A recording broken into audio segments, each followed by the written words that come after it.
Bienvenue à notre temps de prière pour ce soir. Nous allons, comme à notre habitude, donc louer Dieu auparavant et puis ensuite faire une courte méditation dans la parole de Dieu. Nous voulons aujourd'hui, encore une fois, réfléchir sur comment vivre avec sagesse dans un monde troublé. Et nous voulons nous rappeler que donc, c'est le Seigneur Jésus qui nous a donné une assurance dans les difficultés grâce au salut qu'il nous a donné, qu'il nous a acheté, qu'il nous a acquis sur la croix par son sang. Nous allons donc prier et ensuite chanter donc l'assurance de notre salut. Prions. Merci Seigneur parce que nous sommes là par ton sacrifice. C'est toi notre Rédempteur, celui qui nous a rachetés, délivrés par le prix de ton sang, de toute malédiction, de la condamnation éternelle qui nous a assuré, Seigneur, le repos auprès de toi. Nous voulons te bénir parce que dans ce monde-ci, donc, nous avons de l'assurance et de la confiance et nous saurons agir avec sagesse pour te glorifier. Et Seigneur, nous te louons déjà avec confiance, donc, dans le nom précieux de Jésus, ton Fils. Amen. Amen. Amen. J'ai l'assurance de mon salut.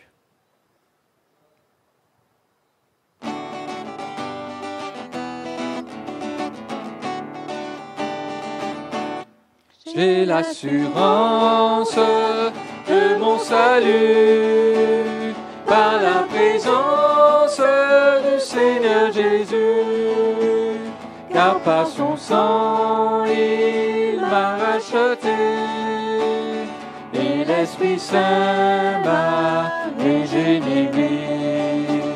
C'est mon histoire, c'est là mon chant. Louer mon Sauveur à chaque instant. C'est mon histoire, c'est là mon chant.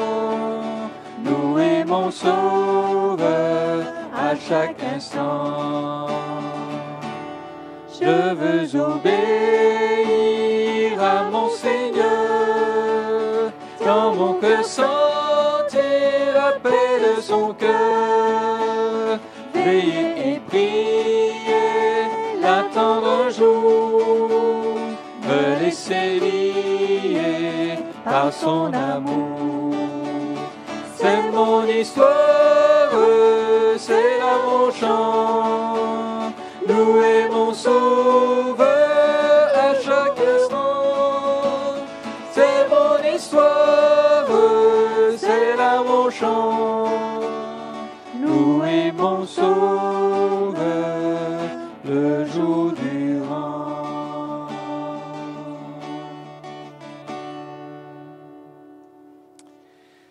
Amen. Nous avons confiance en lui, nous pouvons nous appuyer sur lui. C'est ce que nous allons chanter. Ô Jésus, je me repose sur ce que je sais de toi.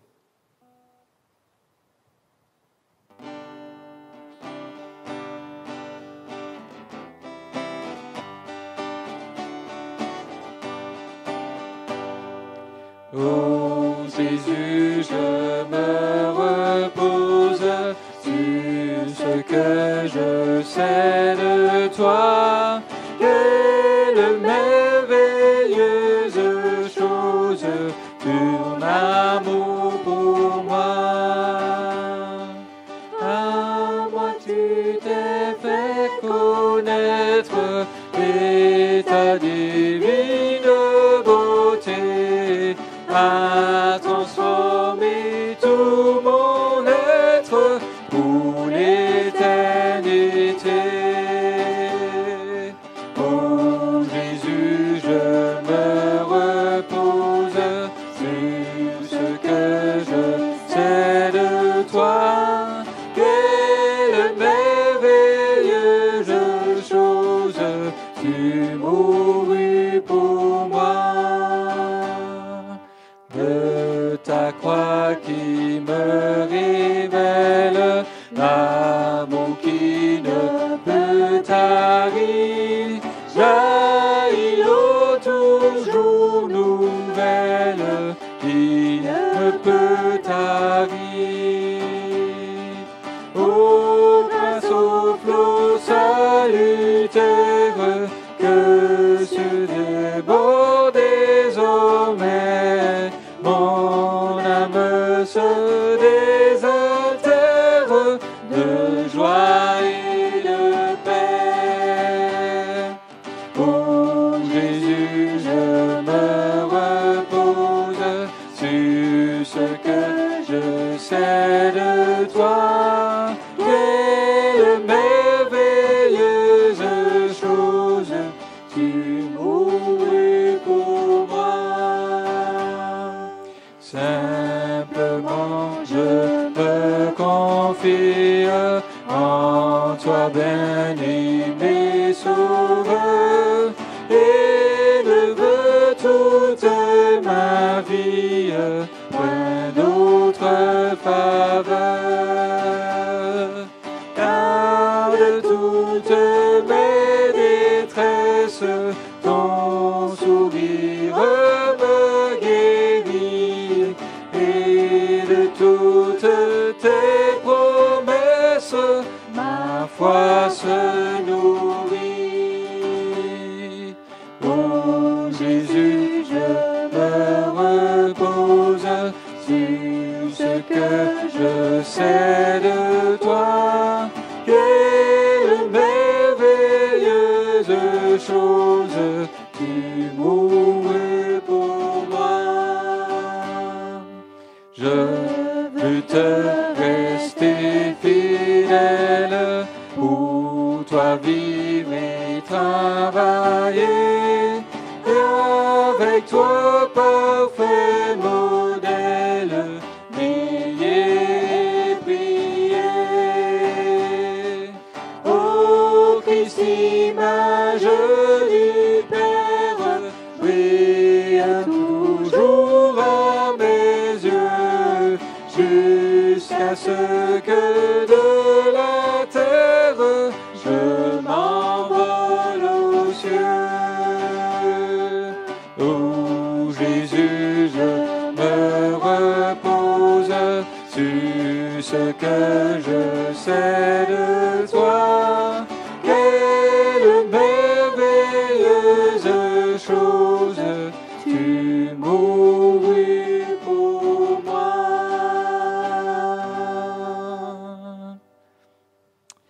Amen. Et nous allons terminer ce moment avec ce chant « Enseigne-nous à bien compter nos jours, à rechercher de tout cœur la sagesse ».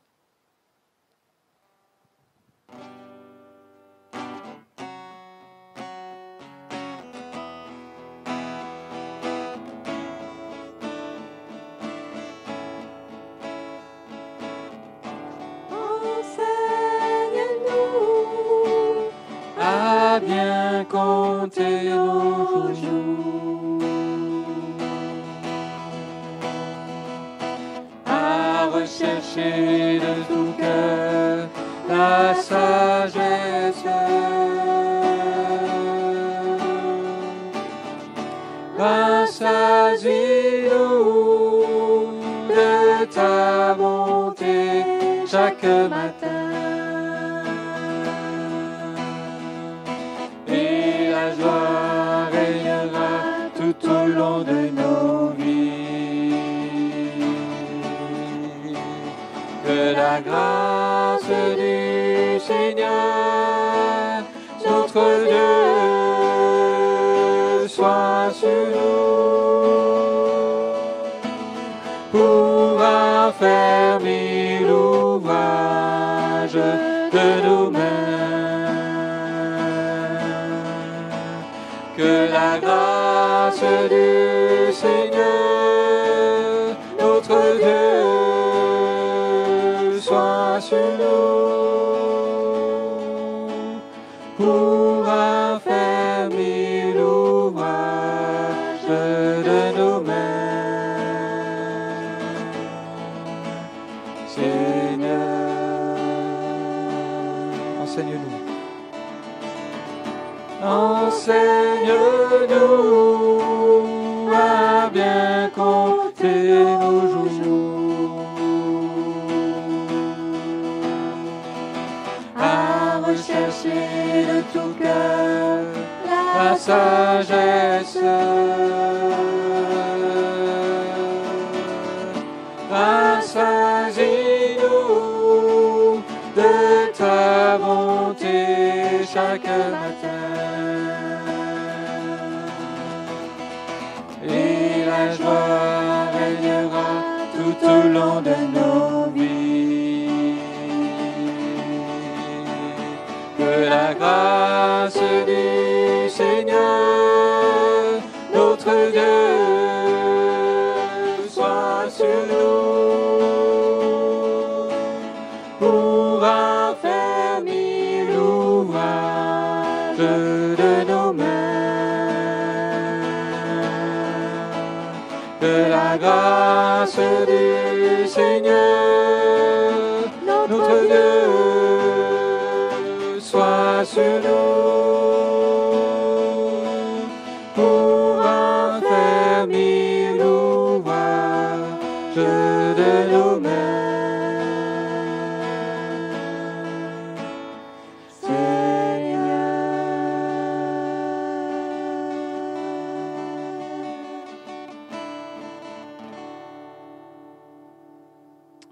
Amen. Que le Seigneur nous fortifie, effectivement, et qu'il affermisse l'ouvrage de nos mains. Nous nous retrouvons ensemble pour une courte méditation, donc dans le livre de la Genèse. Nous sommes dans Genèse au chapitre 13. Genèse au chapitre 13. Et nous allons lire donc les 13 premiers versets, facile à mémoriser. Genèse 13, versets 1 à 13. Je fais la lecture dans la seconde 21. Il nous est dit, Abraham remonta d'Égypte vers le Négev avec sa femme et tout ce qui lui appartenait. Lot était avec lui. Abraham était très riche en troupeaux, en argent et en or. Il se rendit par étapes du Négev jusqu'à Béthel, jusqu'à l'endroit où était sa tente au début, entre Béthel et Haï. Là se trouvait l'autel qu'il avait fait la première fois. Là, Abram plutôt, fit appel au nom de Yahweh. Lot, qui voyageait avec Abraham, avait aussi des brebis, des bœufs et des tentes. La région ne suffisait pas pour qu'ils habitent ensemble.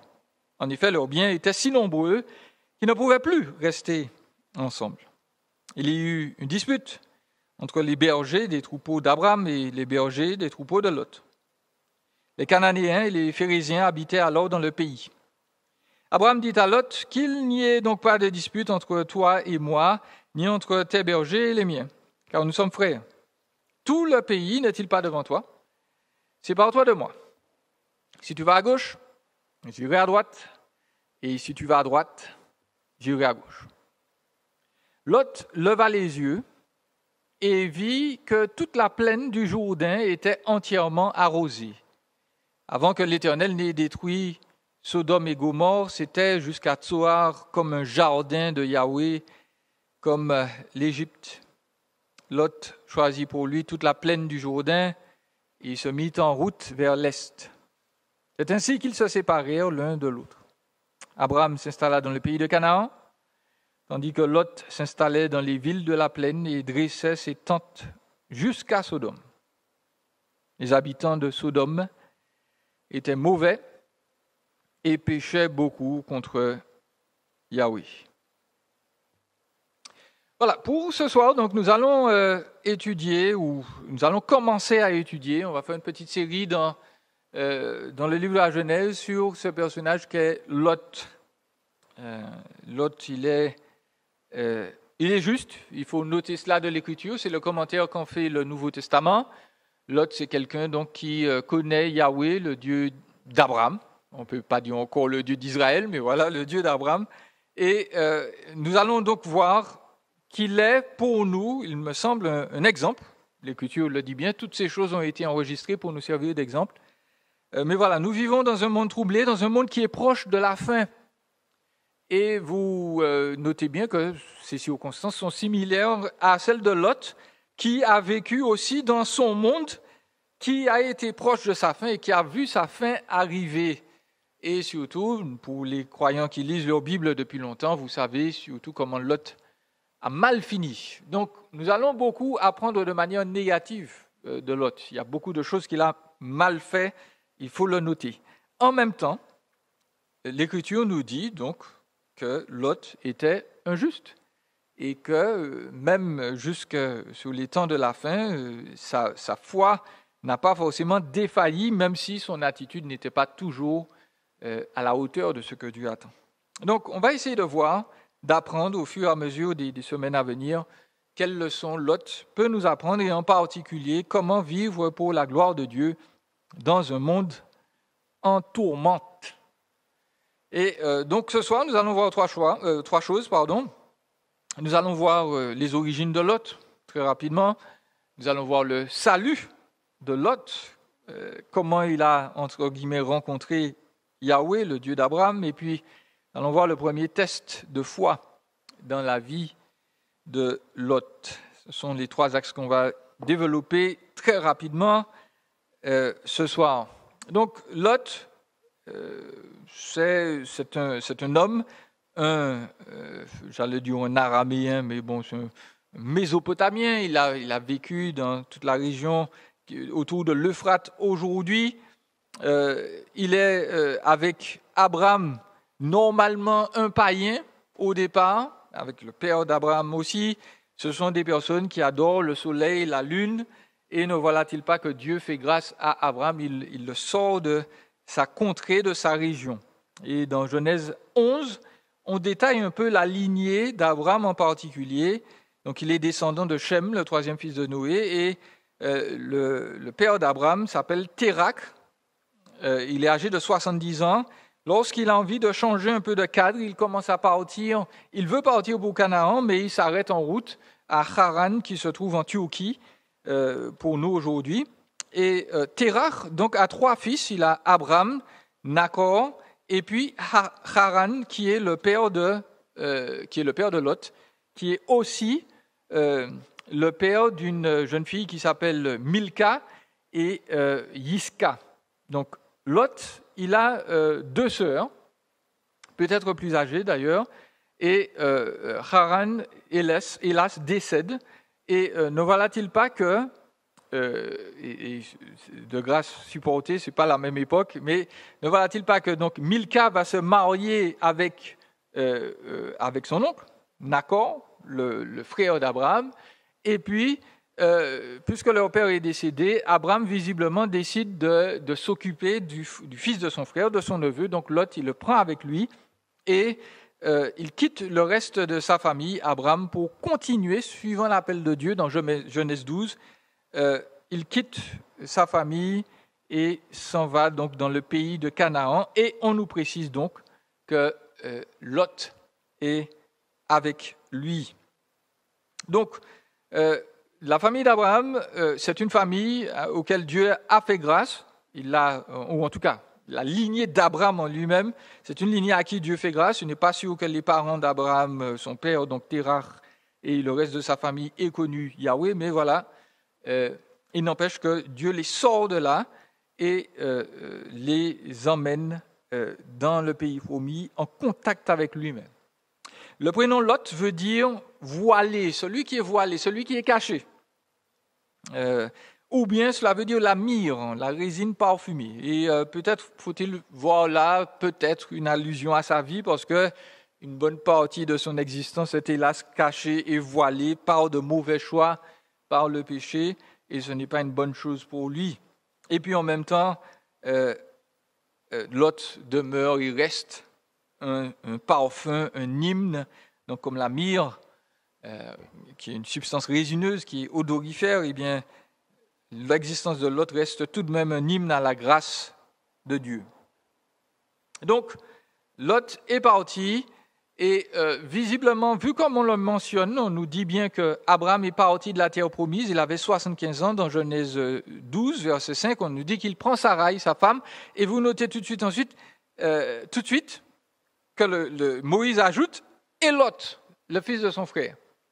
Et donc, il semble que, en gros, vu qu'Abraham a déjà 75 ans, sa femme a 74 ans, visiblement, ils prennent Lot comme un fils adoptif, comme le fils qu'ils n'ont pas eu. Ils n'ont pas d'enfants, tous leurs biens doivent revenir à quelqu'un, et pour le moment, l'héritier, semble-t-il, est Lot. En fait, certains commentateurs font remarquer que c'est après, entre guillemets, la disparition, la séparation d'avec Lot, que justement Isaac arrive, entre autres. Donc voilà, Lot, c'est le neveu d'Abraham, peut-être son héritier à cette époque, et c'est quelqu'un qui fait partie de sa famille, et on le voit tout de suite, avec le salut de Lot, nous voyons que Dieu impacte la vie de cet homme-là à travers Abraham. Abraham a reçu cet appel, il se décide à suivre Dieu, il sait que Dieu est un Dieu au-dessus de tous les autres dieux, et il a envie d'entrer en contact avec lui, et l'Écriture ne nous mentionne pas quand Lot est converti. Mais nous savons une chose, nous savons que c'est probablement après l'appel d'Abraham, ça c'est une chose, dans Genèse 12, et c'est avant le passage que nous avons lu, avant qu'il s'installe à Sodome et Gomorrhe, parce que visiblement ce n'est pas à Sodome et Gomorrhe que Lot a trouvé le salut. Donc, dans cette période, en voyant la vie de son oncle changer, Lot a été impressionné par le Dieu d'Abraham et il est déjà donc quelqu'un qui fait appel à Yahweh, même si on ne nous a pas dit quand exactement. Nous savons que c'est dans cette période-là que vraiment Dieu se révèle à lui comme un être vraiment important, central dans sa vie. Et nous revenons à ce que l'Écriture dit de Lot dans le Nouveau Testament, il est juste. Donc, c'est quelqu'un qui a été pardonné par Dieu en avance du sacrifice de Christ. Donc, voici les deux premiers points cités. Lot, il vient de Mésopotamie avec Abraham, mais il est sauvé, Dieu lui a fait grâce. Et puis, nous arrivons à ce premier test de foi de Lot. Nous voyons que pour Abraham, les choses ne se sont pas bien passées. Donc Lot voit le bon exemple d'Abraham, mais aussi le mauvais, puisque en Genèse 12, Abraham a menti, il a dit une demi-vérité, il dit aux Égyptiens, bon, Sarah, c'est ma sœur, demi-vérité, c'est vrai, mais en l'occurrence, c'est sa femme. Alors, on peut se demander d'ailleurs, comment se fait-il que Dieu permette ce genre de mariage à cette époque ? Eh bien, il faut simplement dire que, je le répète, dès le début de l'humanité, on ne pouvait pas avoir de reproduction autrement. Depuis Adam et Ève, les hommes ont été obligés de se marier à leur sœur et inversement. Mais Dieu tolère la chose parce que l'humanité est à ses débuts, donc génétiquement c'est possible. Et puis nous arrivons à la période de Moïse, donc environ 500 ans après Abraham, où Dieu va dire, bon maintenant, ça c'est plus possible. Et les lois, entre guillemets, qui vont parler voilà, de l'inceste ou du meurtre, etc., qui vont bien détailler les choses, ou en tout cas la vie morale de l'humanité, eh bien, elles sont citées dans le décalogue Exode, Lévitique, et ça c'est aux alentours de 1500 ans avant Jésus-Christ. Donc voilà, Dieu tolérait certaines choses à cette époque, il n'avait pas donné sa loi à tous les hommes. Je referme la parenthèse. L'autre voit le mauvais exemple d'Abraham, et puis Abraham s'en échappe. Il est très riche parce que les Égyptiens l'ont couvert de cadeaux. Il pensait se marier ou le pharaon pensait se marier avec Sarai. Donc, on les renvoie. Et ils sont riches, non seulement Abraham, mais visiblement Lot aussi. Et il y a un problème, parce qu'ils sont retournés dans la terre promise par Dieu et il n'y a pas de place. L'emplacement où Abraham se trouvait, c'était un emplacement qui était bon, qui était beau. C'est une région prospère, mais c'est une région trop étroite pour leurs biens. Et donc, nous voyons de premiers problèmes. Et c'est Abraham donc, qui décide de trouver une solution. Il dit à Lot, écoute, il ne faut pas qu'on se dispute. Il ne faut pas que nos relations soient gâtées. Et donc, je te propose une chose. Le pays est devant toi. On se sépare. Tu prends à droite, je prends à gauche. Et puis, on gère notre problème.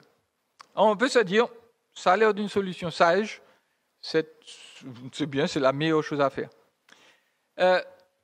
Mais je pense avec certains commentateurs que ce n'est pas tout à fait la meilleure chose. Pourquoi ? Parce que Abraham propose à Lot le pays. Ça peut paraître normal, mais il faut se rappeler dans Genèse 12, justement, à qui le pays a-t-il été donné ? Il a été donné à Abraham, pas à Lot. Et donc, cette proposition a l'air intéressante, mais Abraham aurait pu trouver une autre solution, parce qu'il propose à Lot une portion du pays qui, entre guillemets, ne lui revient pas. Et la suite de l'histoire nous montre bien que Dieu ne veut pas, entre guillemets, que Lot hérite là, en tout cas, d'Abraham, en tout cas pas dans les dispositions dans lesquelles il se trouve, parce qu'il y a déjà un début de problème chez Lot, on va le voir. Abraham propose le pays et c'est un risque. De la même manière qu'il a failli, entre guillemets, corrompre sa lignée en proposant Saraï au pharaon, eh bien, Abraham propose une partie du pays à Lot et ce n'est pas la meilleure chose à faire. Donc, Lot, figurez-vous, donc, ils sont presque au milieu, on va dire, du pays. Abraham dit, si tu vas à droite, j'irai à gauche, donc au sud. Si tu vas à gauche, au sud, j'irai au nord. Mais Lot ne fait ni l'un ni l'autre. Entre guillemets, il se tourne derrière eux, ou oui, dans ce sens-là, il se tourne vers l'est. Et puis, il remarque qu'il y a une région qui est vraiment belle, qui est extraordinaire. Vous notez les termes qui sont choisis là. La plaine du Jourdain, c'est comme, c'était verset 10, comme un jardin de Yahweh, comme l'Égypte. C'était un endroit magnifique, c'était un endroit beau, il y avait le fleuve, donc, le Jourdain qui est là, qui irrigue les terres, c'était beau, c'était comme un jardin d'Éden. Et la chose est très ironique, me semble-t-il, de la part de Moïse, parce que comment le jardin d'Éden peut se retrouver au milieu de Sodome et de Gomorrhe? Il y a de l'ironie là. Et le problème, c'est ça, c'est que Lot, il est concentré sur voilà, ce qui va lui faire plaisir, ce qui est agréable, ce qui frappe les yeux, et se dit, ah, voilà le meilleur choix. Et Lot fait la chose qu'il n'aurait pas dû faire, il quitte Abraham. Il quitte la terre promise, il se met à la limite du pays promis, du côté de la mer morte, là, ou ce qui va devenir la mer morte. Il s'éloigne, entre guillemets, de la bénédiction, de la source de la grâce. Donc, voici le premier test de foi pour Lot, et Lot, hélas, échoue. Il s'installe dans une région qui a l'air de faire du bien, mais qui va lui coûter énormément. Qui va lui coûter son style de vie en tout cas, et puis qui va laisser une trace indélébile, hélas, de souillure dans sa vie. Donc Lot fait de mauvais choix. Il nous faut conclure par quelques applications. Lot, il est sorti, entre guillemets, de Mésopotamie par son grand-père ou par le père d'Abraham, et Lot reçoit la grâce par l'intermédiaire de quelqu'un d'autre. C'est Abraham qui emmène la grâce dans la vie de Lot. Abraham, donc, c'est celui qui donne la grâce, qui transmet la grâce, et Lot la reçoit alors qu'il ne l'a pas méritée, alors qu'il ne va jamais, entre guillemets, se montrer méritant. Il n'a jamais dit... Dans la vie de Lot, on ne va pas forcément voir des images de grâce de manière constante. Et cela doit nous faire réfléchir. Est-ce qu'aujourd'hui, la grâce nous émerveille toujours? Est-ce que nous avons réalisé que parmi les plus de 7 milliards d'individus sur Terre, nous sommes parmi les élus de Dieu, parmi des personnes que Dieu a choisies, que Dieu a aimées, et que Dieu a fait tout cela par grâce. Que nous avons été sauvés à cause d'autres individus qui ont souffert pour traduire la Bible dans notre langue, qui ont traversé les mers pour venir nous annoncer l'Évangile ici en Martinique ou ailleurs, là où nous étions. Nous sommes le fruit de leur travail. Surtout, si nous sommes sauvés aujourd'hui, c'est grâce à l'œuvre de Jésus-Christ. Nous sommes sauvés non pas à cause de ce que nous avons fait, mais à cause de ce que Jésus a fait pour nous. C'est extraordinaire. Nous sommes pardonnés de nos fautes parce que Jésus-Christ a souffert dans sa chair, parce qu'il a souffert dans son âme pour nous. Nous sommes graciés à cause de quelqu'un d'autre. Nous n'avons rien mérité. Et si nous avons vraiment commencé à comprendre ça, notre manière de nous voir, notre manière de voir les autres va être totalement différente. Parce que quand on a reçu la grâce, on a envie de l'étendre. On a envie de s'assurer que d'autres aussi sont graciés et reçoivent l'amour qu'ils ne méritent pas. Deuxièmement, il nous faut faire attention de ne pas nous éloigner de la source de bénédiction. Lot s'est éloigné d'Abraham. Il a préféré, au lieu de trouver une autre solution, choisir le pays qui lui plaisait le plus. On va y revenir dans notre dernière application, mais il s'est éloigné de la source de bénédiction. Et il nous faut faire attention dans nos vies à ne pas nous éloigner de la source de bénédiction, de Christ, de sa parole, et puis de l'Assemblée aussi qui dispense la parole. On pense souvent, donc, effectivement, que les chrétiens ont de grandes difficultés, de grandes lacunes. Et c'est vrai. Mais il nous faut réaliser que l'Église est le seul moyen que Dieu ait prévu, le seul organisme, le seul corps spirituel que Dieu ait prévu comme lieu de vie principal du chrétien. Le chrétien est appelé à se développer, à grandir comme un enfant spirituel au sein de cette famille-là qui est l'Église. Mis à part sa famille de chair, l'endroit où l'être humain peut vraiment s'épanouir le mieux, c'est dans l'Église. Et donc rien ne doit nous pousser à nous écarter de la communion fraternelle. On peut se trouver donc dans des situations où c'est un peu difficile, mais l'Écriture nous dit n'abandonnons pas les sources de bénédiction, n'abandonnons pas la communion avec Dieu, la prière, n'abandonnons pas la parole de Dieu, n'abandonnons surtout pas le lieu où les chrétiens sont rassemblés pour entendre cette parole et pour la faire vivre ensemble. Il ne faut pas s'éloigner de la source de bénédiction. Et puis, troisièmement, il ne faut pas faire de mauvais choix pour de mauvaises raisons. Lot a fait ce choix, ce premier test-là, il a échoué parce qu'il avait dans le cœur de mauvais désirs. Pour faire les bons choix, il ne faut pas simplement regarder ce qui frappe les yeux. Il ne faut pas regarder si nos sentiments seront satisfaits ou si nos impressions vont être comblées. Il faut se poser quelques questions pour faire les bons choix. Il faut se poser la question, par exemple, est-ce que j'ai prié avant de faire mon choix? Est-ce que j'ai demandé conseil à Dieu? Ensuite, est-ce que j'ai demandé conseil à d'autres personnes? Est-ce que j'ai demandé conseil à suffisamment de personnes? Parce qu'il ne s'agit pas de demander conseil à une personne et puis de finir avec. 2 ou 3 personnes, parfois c'est suffisant, mais pour des choix importants, il faut peut-être recueillir plus d'avis que cela. Et puis honnêtement, on doit se poser la question, mais je veux faire ce choix-là, mais pourquoi? Pourquoi est-ce que je désire ça? Est-ce que je désire ça pour mon plaisir, mon orgueil personnel, ou bien est-ce que je désire cela parce que vraiment cela va glorifier Dieu, me faire du bien? Oui, mais glorifier Dieu, ça va m'amener plus loin dans ma relation avec Dieu. Et puis, il nous faut réfléchir à nos choix et nous dire quelles seront les conséquences de nos choix à long terme. Quelles sont les conséquences de mes décisions? Lot, il a regardé l'endroit, il s'est dit « Waouh, c'est fantastique pour mes troupeaux, ça va être vraiment bien. » Mais il n'a pas réfléchi à l'environnement spirituel, il ne s'est pas dit « Oui, mais qu'est-ce qui va être bon pour ma famille ?» Et peut-être que, d'ailleurs, on va y revenir dans d'autres études, peut-être que là, Lot n'était pas encore marié, parce qu'à chaque fois, on nous parle de lui. On ne nous parle pas de sa femme, de ses 2 filles. C'est plus tard, dans Genèse 14, qu'on va nous mentionner les femmes. En parlant des femmes qui habitaient Sodome et Gomorrhe, il faudra sans doute y inclure celle de Lot. Donc, Lot pense à lui-même, mais il ne pense pas à l'environnement spirituel dans lequel il va placer sa future famille. Peut-être même d'ailleurs que la femme de Lot, il l'a trouvée à Sodome et Gomorrhe. Donc, il ne réfléchit pas, il se dit, je prends ma décision, on va réfléchir, advienne que pourra, on va réfléchir plus tard aux conséquences sur ma vie, sur ma famille. Faire attention, est-ce que ce que je choisis là va affecter ma vie ou ma famille négativement et de manière durable? Voilà, il faut réfléchir à tout cela et demander vraiment au Seigneur la grâce de pouvoir vivre donc avec sagesse dans ce monde qui part à la dérive. Donc, je vous propose au moins 3 sujets de prière pour ce soir. 3 sujets de prière.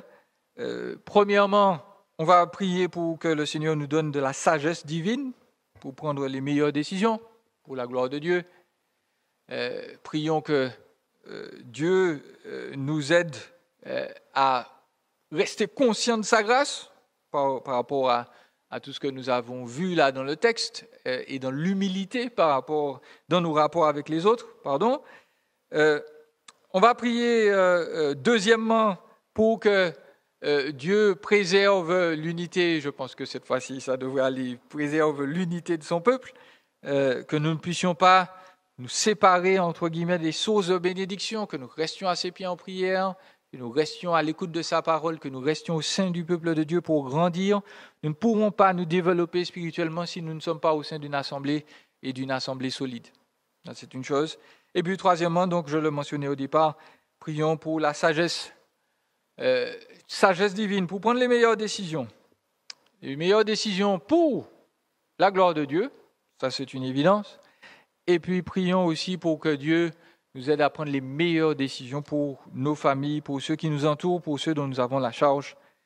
Le Seigneur est bon, il est généreux. Et comme nous l'avons vu par l'exemple de Lot, il nous invite à faire les bons choix. Voilà, on va prier et nous vous invitons chez vous donc à mentionner ces 3 sujets que le Seigneur vous dirige donc dans ce monde en tourmente. Prions. Seigneur, merci pour les exemples que tu nous as laissés dans ta parole. Merci de nous aider à les prendre à cœur, à faire les bons choix, à nous appuyer sur toi, à vivre avec sagesse et à demeurer dans ta grâce, auprès de la source de la grâce, auprès de toi, Seigneur, dans ta parole, au sein de ton assemblée. Viens nous aider, Seigneur, et que tu puisses répondre aux prières de ton peuple qui s'élève vers toi. Dans le nom tout-puissant de Jésus. Amen.